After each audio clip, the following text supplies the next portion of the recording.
سر آج میرا سوال آپ سے اس کرۂ ارض کے حوالے سے ہے جس میں ہم رہتے ہیں.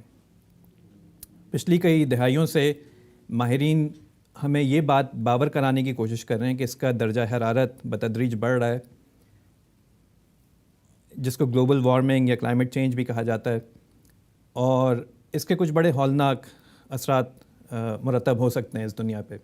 مثلاً لوگوں کی بڑی آبادیاں ڈسپلیس ہو سکتی ہیں، یا انسانی جان کو بڑے پیمانے پر خطرہ لاحق ہو سکتا ہے. جہاں وہ یہ ایک مقدمہ بیان کرتے ہیں، وہیں کچھ گروہ ایسے بھی ہیں جو اس مقدمے کو رد کرتے ہیں، وہ اپنے استدلال پیش کرتے ہیں. میں آپ سے یہ جاننا چاہتا ہوں کہ کسی کی کوئی کچھ بھی رائے ہو، مسلمان ہونے کے ناطے اس کائنات کے حوالے سے ہم پر کیا فرائض عائد ہوتے ہیں، اور ساتھ ہی میں یہ بھی بتائیے گا کہ جب اس طرح کے متضاد آراء سامنے آ جائیں جس میں ہم خود ان علوم میں اتنی بصیرت نہ رکھتے ہوں، تو کن بنیادوں پر فیصلہ کرنا چاہیے؟ اس میں دو سوالات بن گئے ہیں. پہلا سوال یہ ہے کہ ایک مسلمان کی حیثیت سے ہم پر اپنے بارے میں، اپنے گرد و پیش کے لوگوں کے بارے میں، اپنے ماحول کے بارے میں، اور جس کائنات میں ہم رہتے ہیں اس کے بارے میں کیا ذمہ داریاں عائد ہوتی ہیں. اللہ تعالیٰ کا یہ طریقہ تو نہیں ہے کہ وہ معاملات کو اس طرح جزیات پر اطلاق کر کے بتائیں.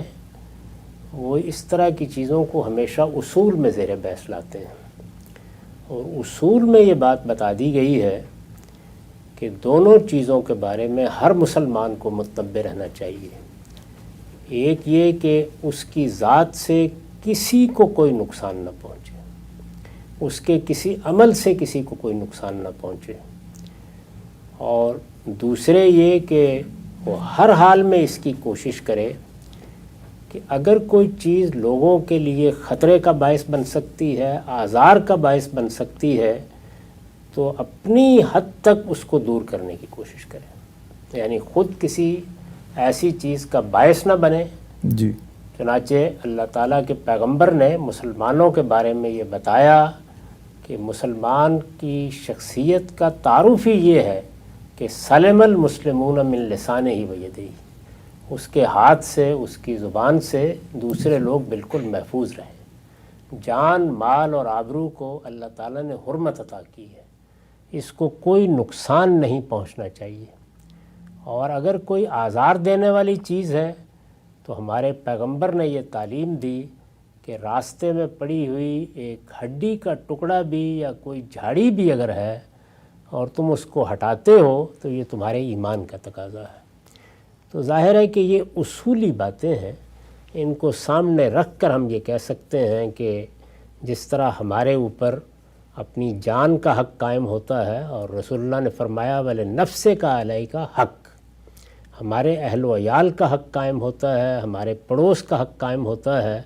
اسی کو آپ درجہ بدرجہ آگے بڑھائیں تو اس زمین پر بسنے والے ہر فرد کا اور ابنائے آدم میں سے ہر شخص کا ہم پر حق قائم ہوتا ہے.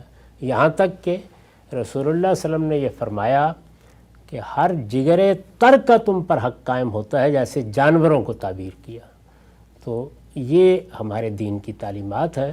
ان کو سامنے رکھ کر ظاہر ہے کہ اس کی کوشش کرنی چاہیے کہ نہ صرف یہ کہ ہم اس میں حصے دار نہ بنیں، یعنی ہماری طرف سے کوئی غلاظت نہ پھیلائی جائے، ہماری طرف سے کوئی ایسی چیزیں فضا کے حوالے نہ کی جائیں جس حد تک ہمارے بس میں ہے کہ جو اس طرح کے خطرے کا باعث بن سکتی ہیں.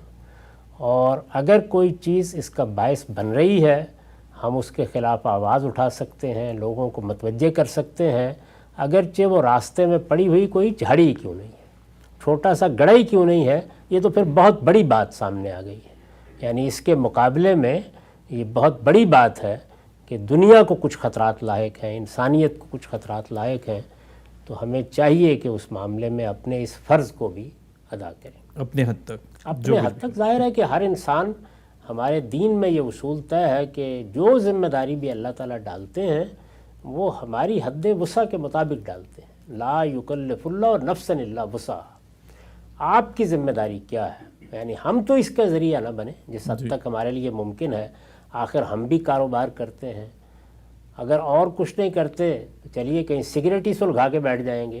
تو جو کچھ بھی ہم یہاں سوسائٹی کو آزار پہنچانے کے لیے کرتے ہیں ان کے بارے میں ہم سے پوچھا جائے گا، ہم اس کے لیے مسئول ہوں گے کہ ہم نے اس میں کیا اضافہ کر دیا، کیا خرابی پیدا کر دی۔ وہ خرابی خواہ ہمارے قرب و جوار کے افراد کے لیے ہو، ہمارے ساتھ بیٹھنے والوں کے لیے ہو، ہمارے ہم نشینوں اور ہمسایوں کے لیے ہو، یا پوری انسانیت کے لیے ہو۔ تو جس جگہ پر بھی ہم کوئی کردار ادا کر رہے ہیں، اگر وہ کردار نقصان پہنچانے کا ہے تو اس سے اللہ کی پناہ مانگنی چاہیے، اور اگر وہ کردار کسی نقصان کو ہٹا دینے کے معاملے میں مطلوب ہے تو اللہ تعالیٰ سے اس کی توفیق مانگنی چاہیے کہ وہ ذمہ داری انجام دیں۔ تو ان اصولوں کی روشنی میں نہ صرف یہ کہ انفرادی طور پر ہمیں بہت محتاط رہنا چاہیے، بلکہ اس سے آگے بڑھ کر، یعنی یہ تو انفرادی حیثیت ہے، جہاں کہیں مسلمانوں کے معاشرے ہیں، ان کی کوئی اجتماعیت ہے، ان کی کوئی کمیونٹی ہے، انہیں بھی اس میں حساس ہونا چاہیے۔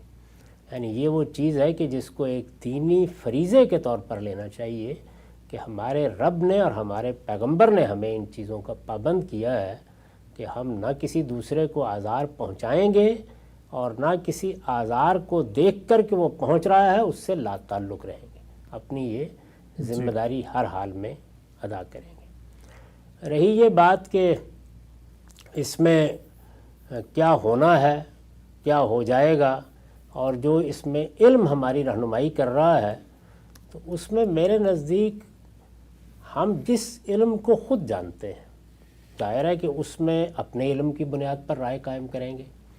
جس علم کو ہم نے اپنا موضوع نہیں بنایا، اور ہر انسان ہر علم کو اپنا موضوع نہیں بنا سکتا۔ اب یہ ایک بڑی وبا دنیا میں پھیلی ہے، تو اس میں جو ماہر لوگ ہیں، یعنی جو ڈاکٹر حضرات ہیں یا ان چیزوں پر تحقیق کرنے والے لوگ ہیں، وہی آپ کو معلومات فراہم کرتے ہیں۔ جی، اگر کوئی دوا ایجاد کرتے ہیں تو وہی کرتے ہیں، اگر اسی طریقے سے کوئی ویکسین ہے تو ظاہر ہے اس کی خبر وہی دیتے ہیں۔ میں نے یا آپ نے تو ان چیزوں کا مطالعہ کرنے میں، یعنی اگر کوئی مطالعہ کیا بھی ہوگا تو سرسری طریقے سے جیسے عام آدمی کرتا ہے، اس میں ہم ایکسپرٹ نہیں ہیں، ماہر نہیں ہیں، ہمارا وہ اختصاص نہیں ہے، تو اس میں جو آپ کے زمانے کا علم ہے اس پہ اعتماد کرنا چاہیے۔ اس میں غلطی ہو سکتی ہے، اور بڑے بڑے معاملات میں غلطی ہوئی ہے۔ اگر آپ پرانی طب کا مطالعہ کریں، اگر آپ دیہاتی طب کا مطالعہ کریں، جی، اس میں ایسی ایسی غلطیاں تحقیق سے واضح ہوئی ہیں کہ آدمی حیران رہ جاتا ہے، لیکن اس زمانے میں تو لوگ اسی پر عمل کرتے تھے۔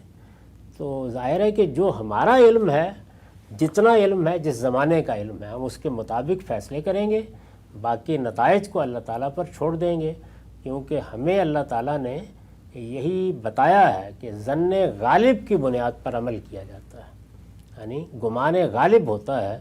ہم باقی زندگی کے تمام معاملات میں فیصلے اسی بنیاد پر کرتے ہیں، تو اس میں وہم پرستی ٹھیک نہیں ہے، کیونکہ کوئی بھی علم اس درجے میں نہیں ہو سکتا کہ میں آپ سب کے سب اس کا آخری تجربہ کر لیں اور اس کے بعد عمل کریں۔ بالکل۔ دوسرے سوال کا جواب یہ ہے کہ حاضر علم اور اپنے زمانے کے علم ہی پر فیصلے کرنے چاہیے، اور اوہام کی بنیاد کے اوپر نہ اقدامات کرنے چاہیے اور نہ پیچھے ہٹنا چاہیے۔